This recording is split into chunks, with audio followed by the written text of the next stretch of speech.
काफी समय से आमतौली पुलिस स्टेशन की पुलिस एक अवैध शराब विक्रेता के खिलाफ कोई कार्यवाही नहीं कर रही थी। आखिरकार स्थिति को अपने हाथों में लेते हुए प्रमिला वाहिनी ने उस विक्रेता के खिलाफ एक अभियान शुरू किया है। पांडवपुर को उत्तम दास पर लंबे समय से आरोप लगते रहा है कि आमतौली पुलिस स्टेशन की पुलिस को कथित तौर पर मैनेज करके काफी समय से वे अवैध शराब बेच रहा था। स्थानीय लोगों का आरोप था कि उत्तम दास अपनी ही दुकान से अवैध रूप से शराब बेच रहा था। उनकी दुकान पर आसानी से शराब उपलब्ध होने के कारण इलाके में नशे में धुत लोगों की सक्रिय भूमिका बढ़ रही थी। निवासियों ने शिकायत की कि आमतौली पुलिस स्टेशन में काफी बार शिकायत दर्ज कराने के बावजूद उन्हें लगभग कोई जवाब नहीं मिला। पुलिस ने अवैध शराब विक्रेता के खिलाफ बिल्कुल भी कोई कार्यवाही नहीं की।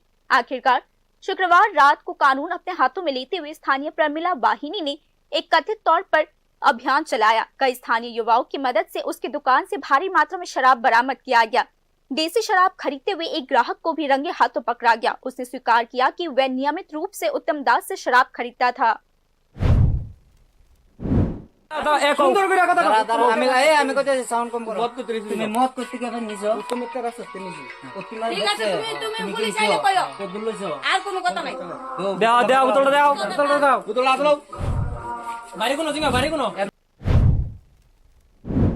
इसके बाद आक्रोशित भीड़ ने उसे पुलिस के हवाले कर दिया। इस दिन उत्तम दास के अवैध शराब के अड्डे पर कई दूसरे लोगों को भी पुलिस के हवाले कर दिया गया।